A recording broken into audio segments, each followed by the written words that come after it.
watching Leafs Morning Take with host Nick Alberga and former NHLer Jay Rosehill. The show starts now.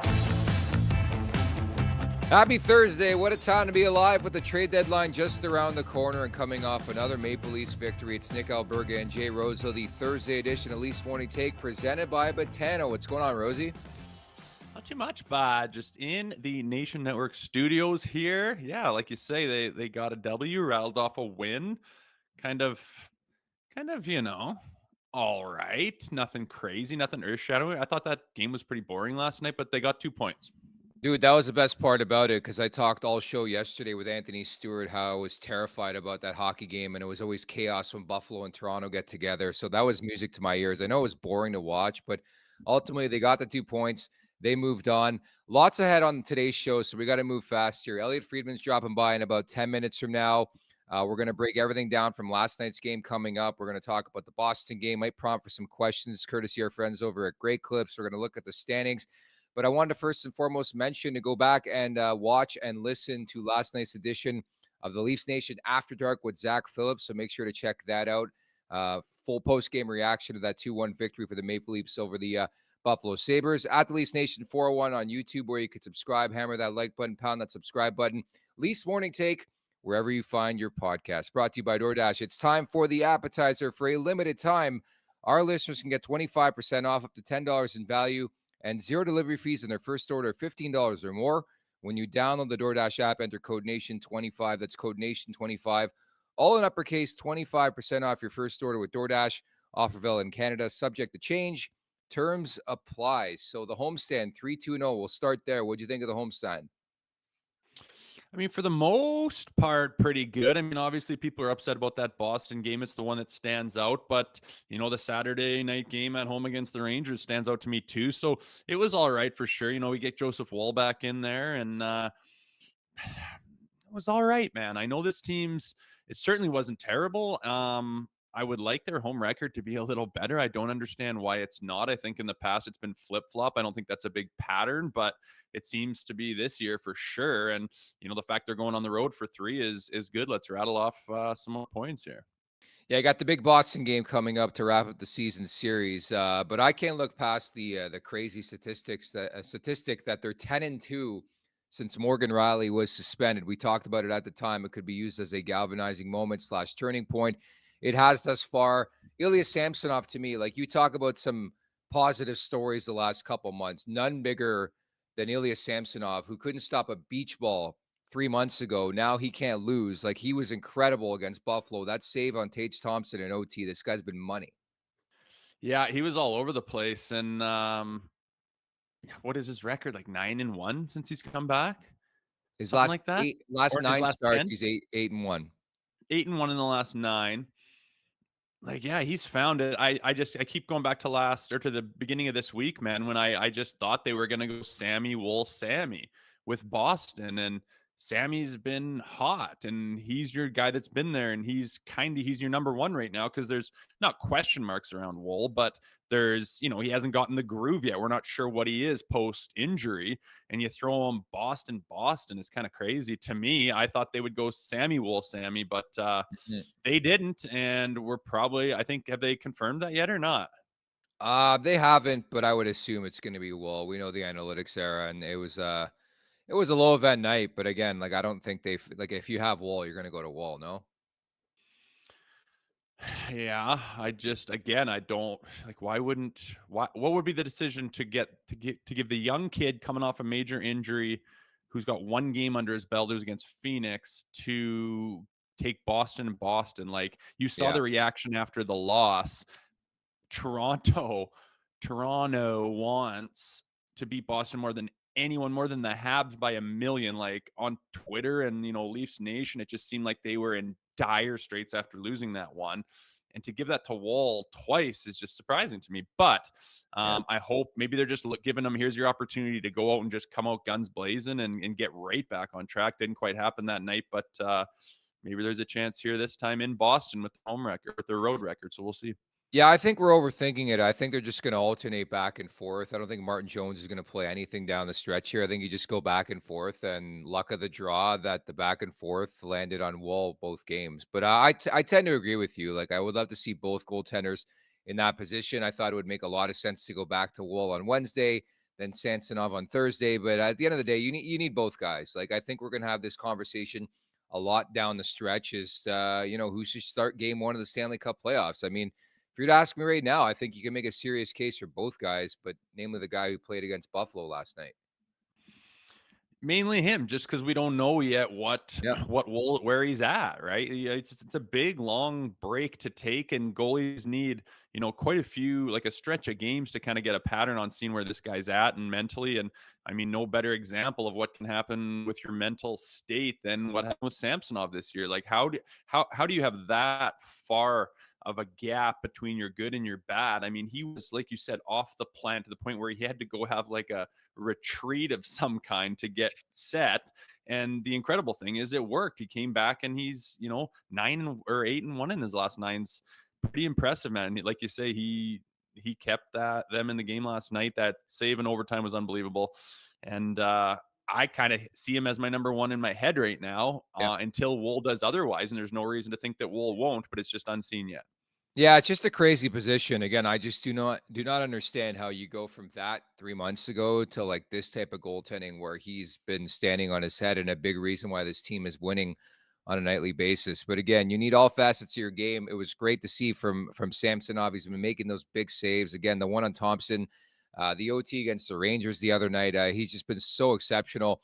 I thought far and away Willie Nylander was the best player on the ice against Buffalo, and that includes the Sabres aspect of things. Like, and that's the benefit, Rosie, when you have so much star power, is guys can have off nights like Matthews did, like Marner did, like Tavares did, and then you can rely on guys like Nylander. Like that's why you pay him the money. I thought he was great.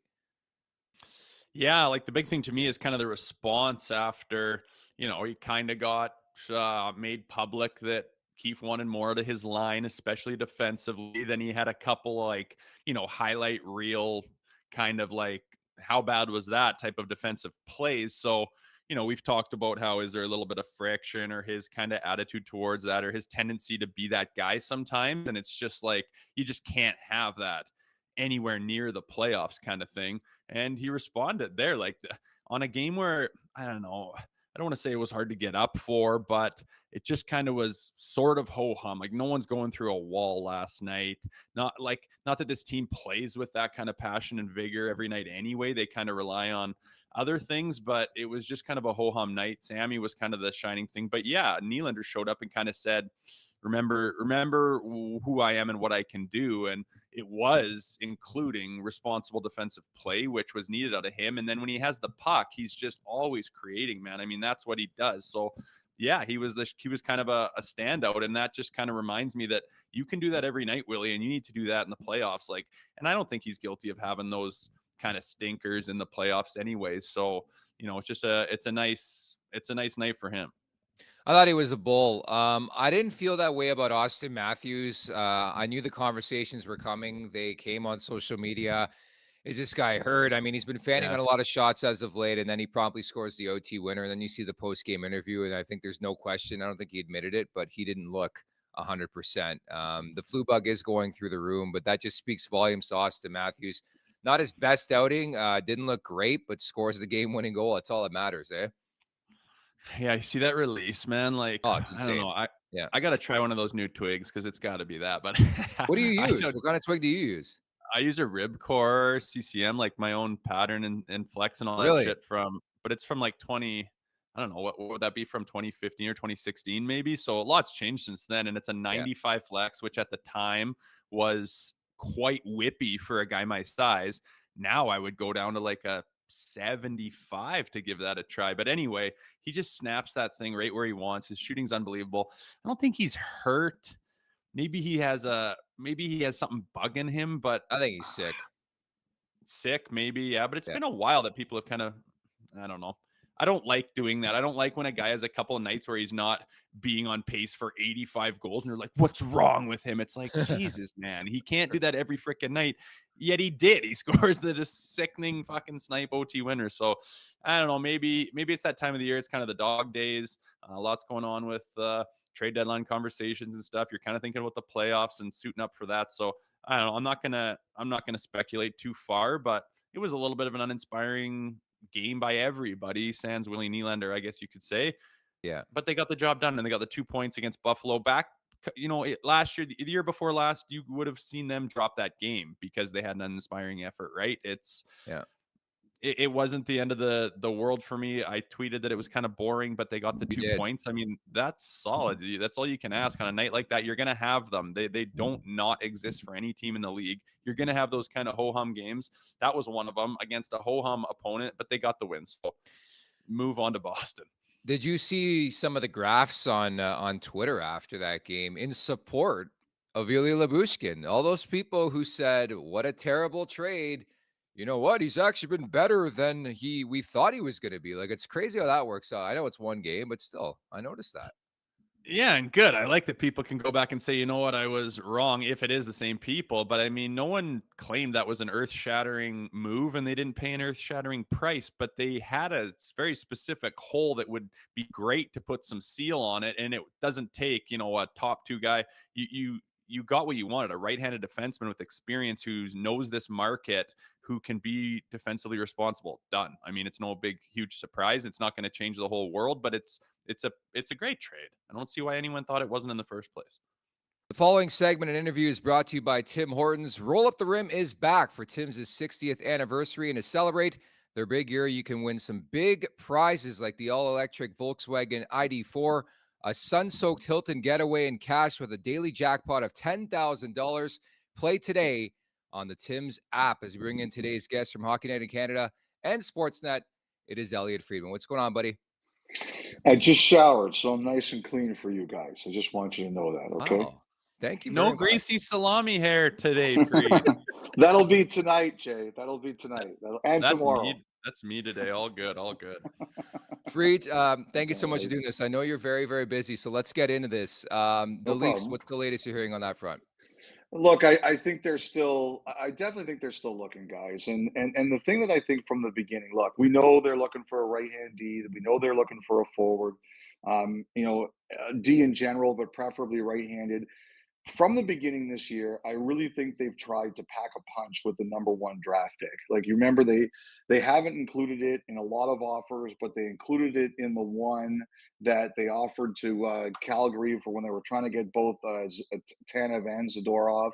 So I think that's what they're trying to do. I think they're trying to use, like, if you look at Edmonton yesterday, they used their number one pick to get two players, Henrique and Carrick. I think that's what Toronto prefers. Now, if there's somebody out there that comes on their lap that they say, holy smokes, we've got to use the number one pick to do it, then they will. But I think what they've really tried to do, guys, is like, for example, like something like like an Edmondson Dowd kind of thing. If they could do that, I think they would be happy to do that. And if there were other such combinations out there, I think that's kind of what they'd be looking at.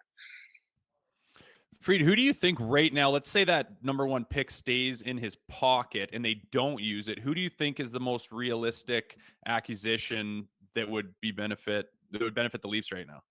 Jay, I think if there's a defenseman that is breathing that they really like, honestly, I don't know if I could limit it to one. I think that like basically every defenseman, like this is going back to last summer before they had Nylander signed.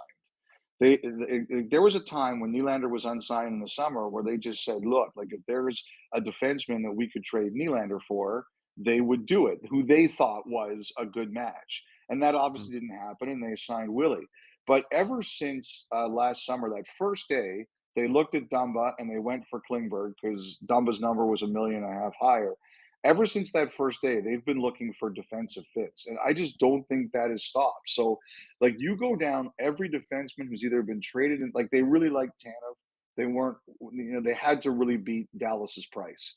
they really like Zadorov. They couldn't get that done without retention, and they couldn't agree on the price for retention. Like, I think, honestly, Jay, I don't know if I could, like, I really thought, I remember they were interested in Dumba, and I thought I mentioned Dumba's name last week, and then some people reached out to me and said they didn't think it was as likely. So I think, honestly, Jay, I know it's not the answer you want to hear, but I think it comes down to price. Do they think it fits the person they're going for? And also, can they do a double? Can they get two players with one pick? And that might influence which defenseman they get. But basically, every D out there, Toronto's looked into them. And is it obvious yeah, go ahead. to you that not having a ton of picks at their disposal is handcuffing them right now at getting what they want? Well, that's definite. Like with Tanev, I think they offered like 3 or 4 picks, but but if you look at what they've got, they didn't offer. So if you look at, all you got to do is look at their draft picks that are eligible, and they didn't offer the first. So you can figure out what they're dealing with. Like, I think they offered like 3 or 4 picks to Calgary, but the highest available was, I think, the second, which isn't available, I think, for 3 or 4 years, right? So you can see the issue there. Like, they have good prospects that people would gladly take. Minton, Cowan. I think people up until earlier this year were still asking them about Matthew Knies. But they're not doing any of that unless it's an absolute whopper of a deal. So, Jay, I do think the lack of picks has been a real big factor for them. When I mentioned the term wildcard GM, I think Doug Armstrong would probably pop to mind for you. So I ask you, like, Colton Parayko, have you heard anything on that name? I think they've asked, or I shouldn't say asked. I think they've looked into it. I do. Again, I think you'd be foolish to think that the Maple Leafs haven't checked out every defenseman that was available out there. I think the thing is, though, I think there's a couple of things there. Number one, Doug Armstrong isn't going to make this easy on you. It's going to be expensive. That's number one. And number two, I think also, Colton Parayko's got a no trade clause, so it's got to be something that he wants to do. And number three, he's had a really good year. He's a really good player. I'm a huge fan. I know there is concern about his back. So, like, those are the 3 wild cards you're dealing with: the acquisition price, the willingness of the player, and also, do you have any health concerns about him? But I do think this. I think at the base, I think the Maple Leafs like the player. How about some of the forwards, like you mentioned, and we've been talking about this for the last little while, how they're looking for a depth guy like Nick Dowd. That's not stunning. His name is linked to the Leafs. Luke Cunnin in San Jose has been a name that's been out there for the last couple months. How about a guy like Max Pacioretty? Like, are the Leafs looking for that, like, scoring punch to maybe put them over the top in the playoffs? Because that's always my lasting memory. Get to the postseason, the power play dries up, and the offense dries up, right? Hold on one sec. I just got a text. I think Edmondson might be coming. No way. Hold on one sec. All right, Someone go just ahead. sent me a note. Boy, Freed, break it live, baby. This is unreal. I'm just checking to make sure. Okay, cool. We'll give you So, some Rosie, what would you time. think of that acquisition? Edmondson, Jesus, it hasn't even been on the radar that I've heard or No, seen. But he was done. It's happening. Joel Edmondson to Toronto. Okay, go ahead, Freeds, do your thing. But Rosie, get your thoughts on that. Obviously, a bigger, steadier defenseman. Played on Montreal a couple years back. Has the pedigree. Right-handed shooting, though, important to bring that up. Or excuse me, a lefty. Important to bring that up. It is, man. Like, I remember, like, just it's always been right-handed defensemen that are just so sought after, and we don't have any of them. And we think we talked about that with TJ Brody and guys playing on their offside. Like, it's difficult. Like, for a skilled guy like Morgan Riley, I don't mind it as much. You're skilled enough to protect that puck and not get it stripped and be able to make the plays. And then offensively, you're on, your one-timer side and your better angled side. But for a guy like TJ Brody, like, to try to play your offside, I mean, the skating wise, your pivots, your gap ups are totally different. The way you open your hips up, if you're used to doing your left one to squeeze the guy off and wedge him, you're doing it on the complete other side. You're picking up your D-to-Ds on your backhand oftentimes. You're picking up the puck on the wall on the wrong side. It's just totally different. I don't think it's fair to ask a guy like him to perform above his, pay grade. Even though he's paid quite a bit, but above his head, and to do it in the playoffs and to do it on his wrong side is fucking difficult. So the right-handedness is a huge deal, but let's hear more about this Edmondson trade here. I'm just trying to figure out what the return is here. He was definitely He was like basically last night. It looked like it was going to be. It looked like it was going to be. Oh, hold on one second. No worries, no worries. Does he have It two? looked like it was going to be like one of several teams, and they were trying to get the best draft pick they could. Um, they were trying to get the best draft pick they could. So we'll see what Toronto gave up. Okay. And it Hmm. doesn't sound like a forward's coming too, just Edmondson. I don't have any other information on that right now. I don't. Cool. What's his I term don't. again? I don't know. He's up this year, and it's a low number because he was already 50% retained. So it's a really low cap number. Hmm. Yes. That's what we It's need, and there's still time and room. yeah, yeah. Like I know it's early, Freach, but do you think I that's don't think, it? by the way, I should just say for this that I don't think I broke this one. It's someone must have had it out there beforehand. So I don't like to take credit for anything I didn't do. Wow. Well, we're giving it to you, so there you go. Anything else before we wrap? I know you're going to probably run with this, Freach. Great stuff. Anything else you want? I mean, I know to put you on the spot, we're just having this convo and this news breaking as we do this podcast that the Leafs have acquired Joel Edmondson, but obviously they're going to keep looking here, right? Like I think the stunner for me is that he's a left-handed shooting defenseman, right? He has played on the right side before, but Toronto's had this issue, which is like there's some teams that really care about this a lot more than others. But okay, so it's a third round pick in 2024 and the fifth round pick in 2025. Okay. Third and a fifth. Okay. Third and a fifth. Okay, Freach. Well, this has Wow. been fantastic. I know you're a busy guy, so I appreciate your time here. All right, guys, take care. Sorry about that. Oh, no worries. No, We it's all understand. good. Appreciate it. Thanks, Freed. All right, Elliotte Friedman right there. That's a first on the show, breaking a trade that involved the Leafs. That's pretty cool. So Joel Edmondson's a Leaf. It sounds like it. And what do you say, third and fifth? And what do we give, a third and sixth for Boosh? Yeah. Wow, pretty similar. And there's a ton retained. He already had 50% retained by someone else. I think we got to see on that front. Just in terms of but it seems like we just got two defensive defensemen. Yeah, so Cap's retaining 50%. Cap's retaining 50%. Wow. Yeah. At what? Not a whole ton. That's two defensemen that you're not paying much for as far as salary, and you're keeping your cap, pretty open, and you're giving up a few later picks, and you still got your first, and you got two defensive defensemen, which, keep in mind, that is our number one problem, don't you think? Like defensive defensemen that just shut down, don't get exposed, don't get running around, don't give up that big goal or that one brain dead play, and move the puck up to the big boys. Like, I think that's huge. And again, we said this after the Boosh trade, but like, he still doesn't have to be done.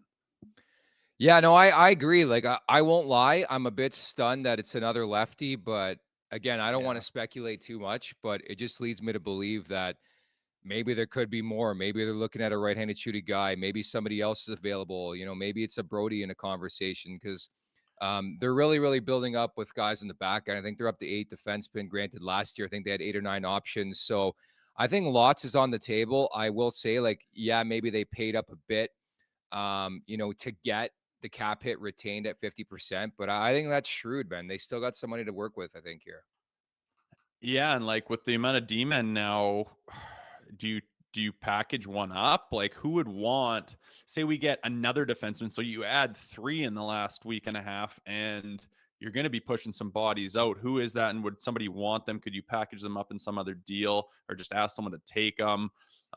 Interesting, man. You can tell. Like, I mean, look at the Vegas Golden Knights. They're beefing up, and they're beefy as hell. It's why they won the Stanley Cup this year. It kind of like ebbs and flows, but it never seems to change. That big, strong D win Stanley Cups, and it looks like he's pulling triggers to try to fix his biggest detriment to that philosophy right now. Yeah, he's a bigger dude. Edmondson, if you're familiar, is a guy that Montreal had in that crazy cup run, ultimately falling short in the bubble or whatever it was to the Tampa Bay Lightning. But Edmondson was part of the Trident. He was great. He's battled some injuries the last couple of years now with Washington. Modified no trade clause, by the way, for Edmondson. 3.5 was his cap hit. You cut that in half. I believe my math would tell me it's 1.75 mil in terms of the cap. But yeah, I think another shrewd piece of business. Am I stunned that he doesn't shoot right? Yes, but I think there's still some time to go between the deadline, Friday, 3 p.m. Eastern time. But I'm in support of it. I think you need these type of defensemen in the postseason, and I would say I think he's an upgrade on like a Mark Giordano. I was just gonna say I'm seeing Gio slide down the depth chart quite a bit, considering he's injured right now. Like that crash, we haven't heard anything about that, man. That might, a 40-year-old guy doesn't bounce back from that Back skating quickly. yesterday. Like he was back, eh? Well, good for him. But remember what happened last year in the playoffs? I think they wore him out a little bit. He was pretty ineffective and exposed. And if you had another defenseman, Gio's sliding right out of this lineup. Unfortunately, I really like him, but just numbers are numbers, right? So him and Brody, and you're looking at what this does to the back end. It's if they make another move, this thing's 50% different. Yeah, and that's what we're looking at, right? I think a lot of people are putting the pressure on Brad Treliving to say, hey, we got to do something here. We got to do something here. So he's brought in Lyubushkin and now Joel Edmondson. And again, there's still time between now and the deadline. But I think specifically when you look at Edmondson, predictably, I think the analytics community is going to hate it. But the thing I love about this dude, he is hard to play against. He is hard to play against when it matters. He's a postseason type defenseman. I like it, man. Yeah, I just on a guy like him, the numbers don't matter. Like even the plus minus is like it just it's not even his isn't even bad this year. I think it was last year, but it depends what team you're playing on, and there's so many phantoms and what position that you are put in, to take those minus. So those numbers don't mean anything to me really at this point in time. We've talked about fantastic numbers through the regular season that means sweet FA in the playoffs with this team for a few years now, and that's exactly what they need. They've got guys that have all the numbers. You're paying them. There's massive number of people up front, and they got to do their thing in the playoffs, but you need that shutdown guy, and that you just got two of them, and neither of them are world beaters, but I don't think we really needed world beaters on this back end. We needed guys that plug holes so that there's no more hole, and they're doing that. And it's I'm liking it right now. I'm excited to see this Toronto Maple Leafs team with kind of more rugged, aggressive, defensive defensemen is exciting me. And the thing is that we didn't just, pop off and now he's done for sure. With all this retained salary, he can go out there and work some more magic. So I was kind of expecting, not much, especially today, but here we are with time still ticking. Yep. So we'll prompt for questions again. There's a lot going on in this show. Again, if you're just tuning in live time, the Maple Leafs have acquired Joel Edmondson from the Washington Capitals. So we'll keep on tack for that as the podcast moves on. We'll look at what potentially could happen moving forward, what this means for others on the roster. Why don't we prompt for questions right now with our Great Clips segment? So our inbox is now open. If you have a question for me and Rosie surrounding the trade deadline, please inquire via the chat at the Leafs Nation 401, and we'll answer that right now. With more than 4,400 hair salons through the United States, Canada, Great Clips is the world's largest hair salon brand and official hair salon of the NHL. Salons are locally owned and operated and open 7 days a week. Your time is valuable. Use the Great Clips check-in app and see the wait time. Check in on your phone and get your haircut when you want. For more information, check out greatclips.com. Great Clips. It's going to be great. A lot of people asking about the Edmondson pickup. A lot of people asking, Rosie, if the Maple Leafs are done. On a whim, I say no. How about you? I say no either. I don't. If it's a big deal, I think it's going to be a defenseman, and we'll probably give up our first for like a real. Do you want to keep debating if we're going for it this year or not? It'll be like cut that in half. Like that's over. He's going for it. He got a stud defenseman. That's our number one weakness. Gave up our first for it. We're going hard and we're charging. You look at what Auston Matthews doing. You gave the bag to Willie Nylander. Tavares is your captain, and he's not getting any younger. Like it's now or never, and I wouldn't be surprised if that happened. But I also think the other side might just be kind of getting, a bottom six forward with some grit and some go and some experience. I think that could be the other potential move that gets made before tomorrow. A veteran forward, right? I think that would, if they don't add another defenseman, I feel okay with what they've done. I think bottom line, I've been saying for so many weeks now, it's all about the big boys in the Stanley Cup playoffs. But if they can go ahead and grab a depth guy, up front, a third, fourth liner, I think I'd be okay with where they're headed.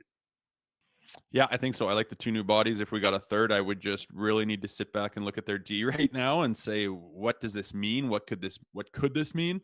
Not to get like too excited or anything, but I've always thought this team doesn't need like this world beating like stud, especially an offensive defenseman. Like, no, man, we just need a little bit more of Vegas's back end, which we don't have still, but just that style of mentality of playoff type of attitude, and it looks like they're heading that direction. So it's exciting. If they get another one, it would really change everything. And but no, like kind of like that Ryan O'Reilly last year was like, it didn't work out very well. He didn't show up too much in the playoffs and didn't have a lot and seemed a little bit slow for it. But I mean, that type of pickup, a guy with like leadership experience that plays that hard, like that was the move. So if something like that, I don't think a guy like Ryan O'Reilly is on the market, but just a nice veteran forward piece, like a guy that makes a difference in a playoffs series, basically. Yeah, I agree. Like a Nick Dowd type came to mind, but he wasn't in this deal. Again, if you're just tuning in, the Toronto Maple Leafs have acquired Joel Edmondson from the Washington Capitals. It happened live on air. We were with Elliotte Friedman when it happened. Pretty crazy situation, but it goes down. So they bring in Edmondson. They don't bring a forward with him. And the speculation has already begun that maybe this is a domino thing and they could have more up their sleeves. But certainly lots of moving parts in this market. Very curious to see what they do next. So let me ask you this. If they don't do anything else, how do you feel about this team heading into the postseason? That's up to them, man. Like, Yeah. they can be a really good hockey team. It's just, I wish they had more jam. I wish they had played with a little bit more passion and snot, and they're not really those kinds of players. So it's hard to ask them to be that way. But, like when they have those games where you're just like, fans are yelling at the TV because it just doesn't seem like the effort is there or the intensity. And I get that. And I see that. And I got to keep in mind that they're not those kinds of players, right? That's not how they play. That Mitch Marner is not going to all of a sudden become this, Nathan McKinnon style power forward. He's never been that his whole life. That's not who he is. And you can't ask him to do that, but it's how they perform in the play. It's up to them. Like, they have enough to do well. They have enough to run teams show in a playoff series, albeit they're in one of the hardest divisions that you could ask to be in playoff series is with teams like the Bruins or the Florida Panthers. But again, you said it a few times, like it depends what these big boys do in the playoffs. If Auston Matthews wants to go and do what he's been doing the last month, and Willie has games like he did last night where he's just in control in the driver's seat the whole time. If Sammy's plays, stands on his head like he has been, if Wool becomes, steps in and takes that reign, that would mean he's playing fantastic, which he's capable of doing. I think he's of really high stock. So, like, it's up to them, man. I don't know what they're going to do, but they have a lot of pieces and they've just gotten better, I believe, in the last week. So, like, yeah, but it's up to them. This team's unpredictable, dude. So I sure as hell hope so, but yet it's up to them. A third and a fifth and 50% retained in exchange for Joel Edmondson, now official. A lot of people in the chat asking for your opinion on, I don't know, I wouldn't call them rumors. I've heard nothing about it. I've heard people and Leafs fans on social media, but Tyler Toffoli, could he make sense? He's not coming to Toronto, I'll tell you right now. But do you like Tyler Toffoli? I don't know why I'm asking. A lot. It's not happening. No, I really do. I remember thinking, going to some games and watching him saying, "Oh, I wish he was a Leaf," because he just goes, man. I love his attitude and his work ethic and skill level and everything else. But yeah, I've never even heard that, to be honest with you. Yeah, I think the likeliest destination if Toffoli does go, it's going to be the Los Angeles Kings. So we'll monitor social media as we move on here. Wendy's is letting you win real food with your fantasy teams this year in Daily Faceoff. For those of you who smoke the competition, Wendy's is rewarding you with weekly prizes that will have you winning despite your lack of team building skills. Download the Wendy's app, score yourself 150 bonus reward points on your first order, and grab a sweet victory from the mouth-watering jaws of defeat, along with some fresh, never frozen beef. Sign up to play Daily Faceoff to win weekly prizes like the spicy chicken sandwich from Wendy's and the Wendy's app. So it's the Leafs and the Bruins. I know some of you have asked, will Joel Edmondson play tonight? I don't know. We don't have an answer. The trade just went down. But they're in Boston, the fourth and final meeting. They're 0-1-2 against the Bees. They lost 4-1 on Monday. Is this a sneaky big game to see if the Leafs can respond after whatever that was earlier in the week? Yeah, there's a lot of distraction now. Like if Edmonton's in Washington, I mean, you just hop on a train. I think he'll be there. I think they'll want him to be there. I remember getting traded a couple times. Sometimes, like depending on the schedule, it's like there's no rush. Pack your shit. We'll get you on this flight, that, or else it's like, can we have a car at your house in 1 hour type of thing? Because just the way the logistics and the fact that he's so close to Boston, I could see him them wanting, and then maybe he'll stay back to like finish off packing his shit and then fly out. I don't know, but um it's a game that you want to see a response from. Last night wasn't the most inspiring. Maybe they're saving up for the Boston game. It's back to backs, but it's back on the road. I mean, once again, how do they respond if they come out guns blazing and shut down with the big boys just absolutely giving her shit? And Nyes is being a power forward, retrieving the puck for those boys, and Austin's everywhere, and he gets 7 shots. Like, fuck, it's a response game. I want to see what they have and see how they start, and see if it doesn't go their way, what their pushback is. Like, that's always been, a negative on this team to me, is when the going gets tough, they don't seem to like respond and turn the tables very easily. They seem to kind of just skate in circles and in sand and kind of abandon the system that they even, it's arguable how hard they're even sticking to it. And it is a response game. It's Boston. You saw how upset fans were on that last loss to Boston. It is something that they have their number, and if they want to turn the tables, it's the last chance they have before a potential playoff series. So it's a big one. Yeah, I agree with you. I think it's sneakily a big one, albeit in the standings. We'll go over that momentarily. It's not the biggest game ever, but I think you want to prove to yourself before the Stanley Cup playoffs, before a potential matchup with Boston, that you can do it. I'm just like more intrigued, the way this team handles the next couple of days, obviously with the deadline. Lots of questions. By the way, Nicolo writes in, does Edmonton have term? No, he doesn't. Contract year 4 of a 4-year deal, obviously pays him 3.5 per, but it retains. So 1.75, 50% retained. So he's an expiring contract. There's no obligation past this season with a guy like Joel Edmonton. And again, similar to Ilya Lyubushkin, they eat money to get that deal done. And it just, a lot of people wondering if the Leafs have something else bigger up their sleeve. But I think at the very least, they've boosted the depth they have on the back end. Should remind all, I know we're over, I think for the first time ever in the history of this show, we're over 600 viewers right now watching this show. And again, if you missed it, Elliotte Friedman was on the air with us when the trade broke of Joel Edmonton going to the Toronto Maple Leafs. If you're here right now and new to the channel, first and foremost, please subscribe at the Leafs Nation 401, at the Leafs Nation 401.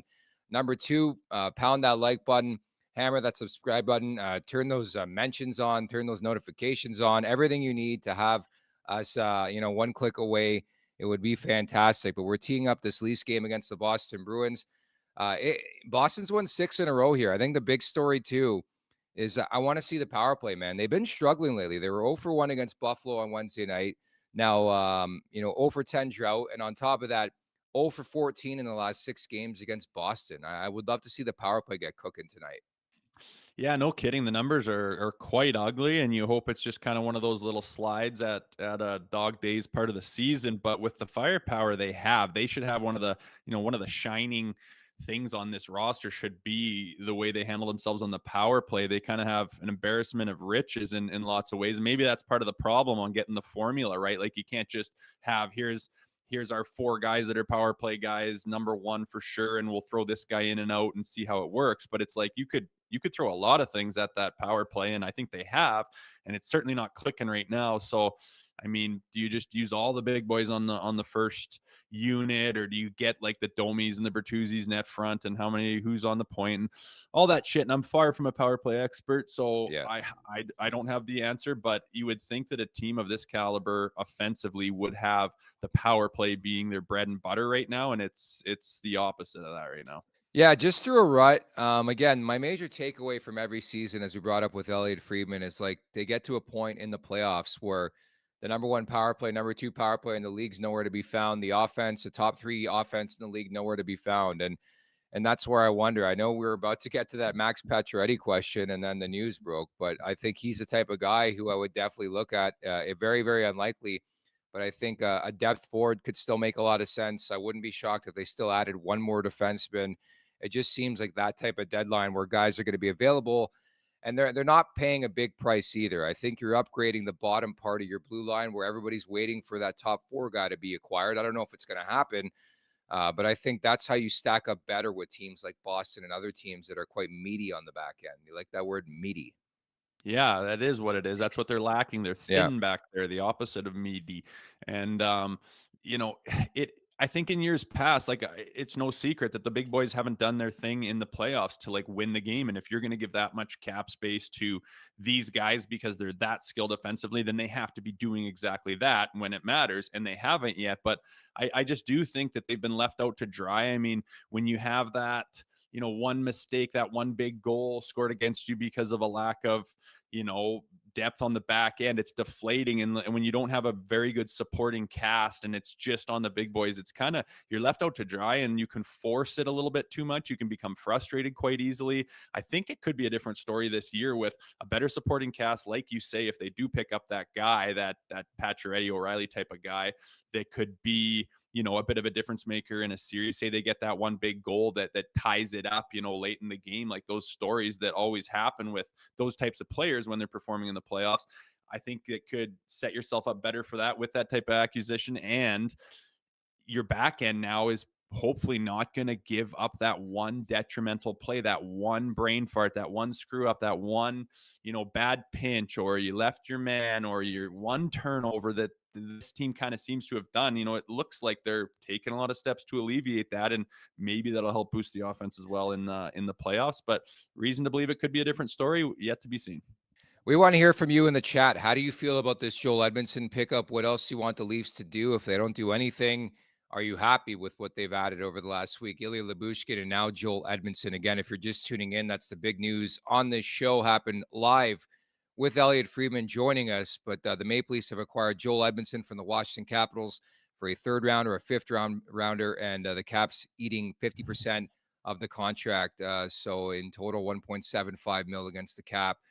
Which is, again, another shrewd piece of business. They're thinking outside the box, and that's been a big story of this deadline. Retain money and obviously third-party brokers, right? I like how Fried, of all the time that could have broken on his phone, the 10-15 minutes he was on our Leafs show is when he gets that text. Pretty hilarious. But yeah, the way that business has been brokered, you leave yourself, you know, you're not done. He's just not. He's got cap space because of a lot of long-term IR stuff that I don't think we knew or thought that we would have. And, you know, depending on what he can do, there's potential for there to be some more fireworks here before tomorrow afternoon. I think of note, too, via cap friendly, Connor Timmins was moved from IR to LTIR in order to create the cap space needed for the Edmondson trade. So maybe they don't have as much as we think, but Timmins told reporters he was cleared after dealing with mono just 2 days ago. So maybe he doesn't know how he feels himself. So the Leafs are telling him how he feels. Mono's a weird one. I remember that from being young. It can last like a long time. I don't know. I got it. Yeah, I'd like to crunch the numbers and see what that cap is on exactly what they have. I mean, you know, Martin Jones could easily go down at any point in time, which I don't think he has a huge hit, but it's interesting to see where they're at and what they have left. But by the fact they did that with Connor Timmins makes me think that this, you know, getting a top 4 is going to be quite difficult.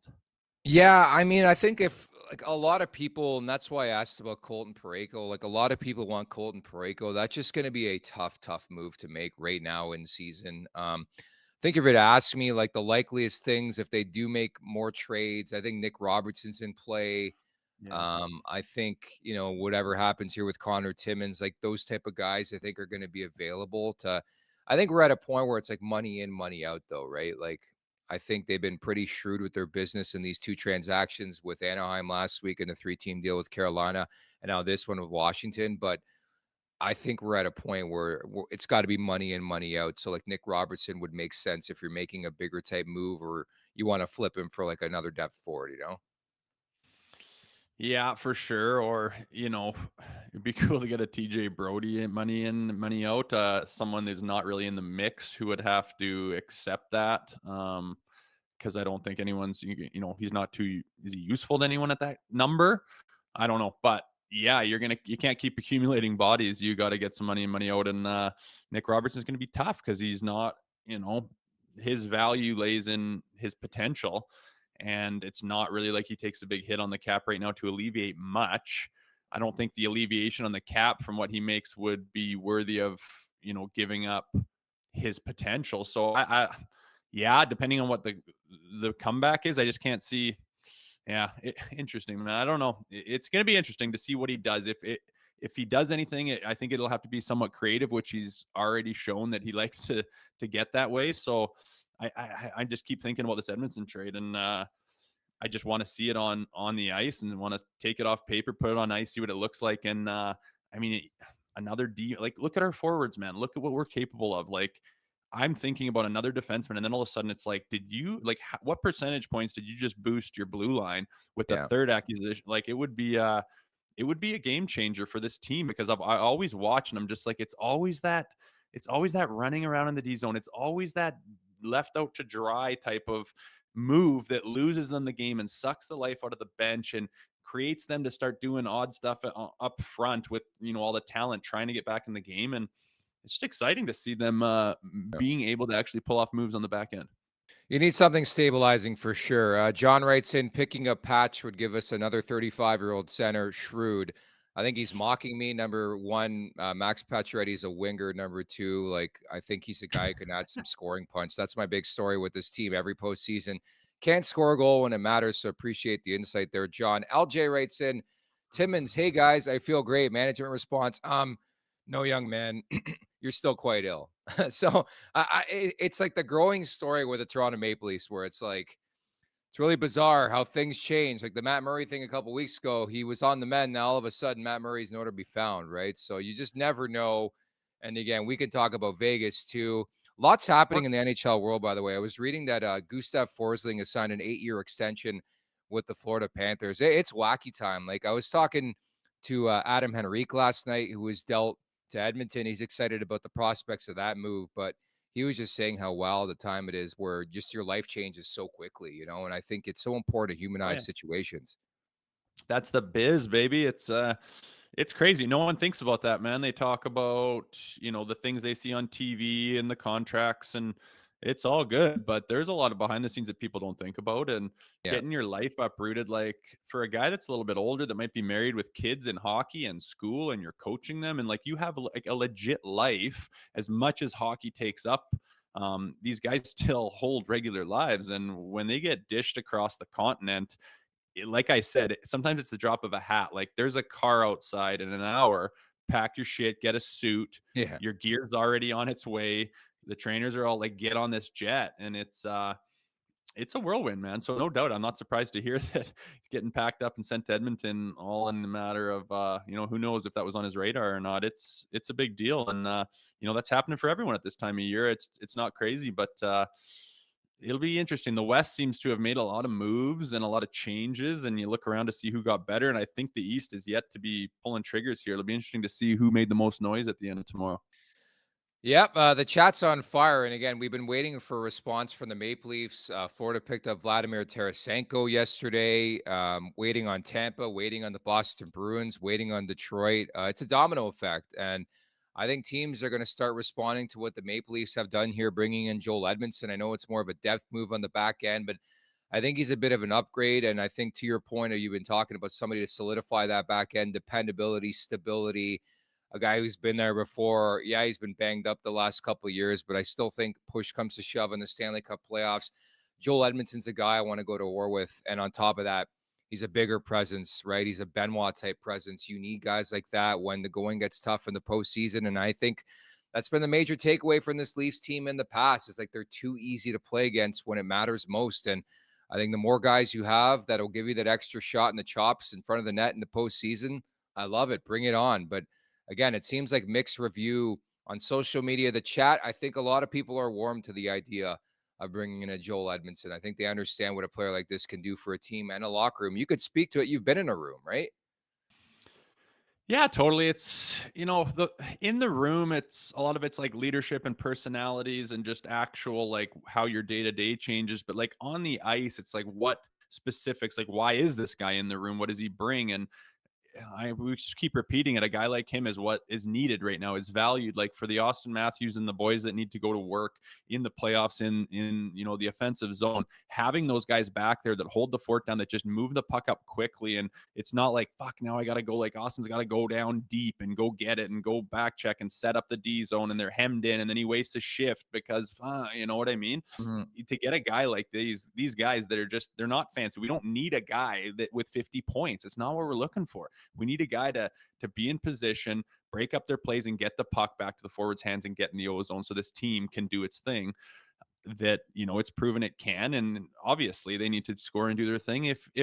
If Matthews and those big boys can't score in the playoffs, then what good? What are they worth? Like, it's enough time of saying, yeah, well, they're really good, but they're not. Like, it's time to do it, and they have to do it. And I don't think that there's any reason they won't do it. They're that good, and he's on that kind of a pace. But I don't know. I don't like to go back to past teams and say, well, that's going to happen again, because teams are different. And I think that making this Edmondson trade makes this team look a lot different right away. And I know he's not a huge deal breaker, but you change the outlook of your team with small pieces sometimes. Phenom writes in, Rosie, how much does GM talk to coach about a player before a deal? How would you know I that? don't know. I mean, we've talked to coaches and GMs on here, and it's all specific depending on, what the power struggle is, how much the coach wants to be involved in that. Sometimes it's just you get a call, this guy's going to be in your locker room tonight, and sometimes GMs and coaches battle about that. I remember knowing that Berkey wanted me playing more in Toronto and Ron Wilson didn't. So I knew there was that back and forth, and it just depends on the relationship and whatnot. And I don't claim to know because I'm not in those offices during that time. But from what I gather, it's situational. Fair enough. The Betano wrap-up is presented by Betano.ca. The game starts now. 19 plus, please play responsibly. Major announcement, Betano is the official partner of Copa America 2024, taking the beautiful game to new heights in the Americas. Join Betano on their journey of passion, unity, and unforgettable football moments. Any betting plays you like tonight? On the spot, man. Under TOW. again? On tonight's game? Yeah. Under. I haven't thought about it, man. I'm just on board with the Leafs right now. I'm just gonna put Leafs money line. Okay, yeah, because I think there's a dog in that game. I was seeing last night. I don't know if it's changed, but I know before I went to bed, I saw they were the underdog, right? Sprinkle 3-way tie as well on the 3-way. I did that, yeah. I did that. Sprinkle that in too. This game could easily go to overtime, and I imagine that's a plus 300 plus value. Okay, there you go. So what a jam-packed show. First and foremost, many thanks to Elliotte Friedman, who, again, the trade broke when he was on with us. Joel Edmondson's now a member of the Toronto Maple Leafs in exchange for a third and a fifth rounder from Washington, 50% retained. So we'll see what transpires over the next, 26, 27 hours here, Rosie. But a bit of a different looking team. No word if Edmondson's going to play in this game, but obviously they got him for the Stanley Cup playoffs. And, it's hard to believe we're down the stretch. We're getting down the stretch in this season. Yeah, no kidding. It's starting to look like it for sure. Spring is on the rise, and the games are ticking away, and trade deadline's going to come and go here in the next 20 some hours, like you say, and we're going to be looking at playoffs. So be interesting to check out what this means, what this looks like, what the D pairings could be, who's playing tonight. Going to be interesting. So exciting times in the world today, Nikki. Very exciting for the chat and the show. We got over 700 viewers concurrently for the first time in the history of the show. So thank you to everybody out there for making that possible at the Leafs Nation 401. If you're watching right now, are not subscribed to our YouTube channel, I don't know what you're waiting for. At the Leafs Nation 401, Leafs Morning Take is your search in podcast form, wherever you get your podcasts as well. So again, thank you to Elliotte Friedman. Thank you to producer Vic. Thank you to Jay Rosehill. I'm Nick Alberga. Again, a reminder coming up tomorrow, we're not going to be in our normal time spot. We're going to be doing a recap show, a trade deadline recap show starting around 3:30 Eastern time. So stay tuned to the YouTube chat and the channel for that. We'll talk on Friday. Enjoy the deadline. Take care, everybody. Make sure to check out more of our content right here on the Leafs Nation YouTube page. We got long form interviews. We got clips. We got epic rants by Jay Rosehill. We simply have it all. And don't forget, you can find out much more at theleafsnation.com. Thanks so much for watching.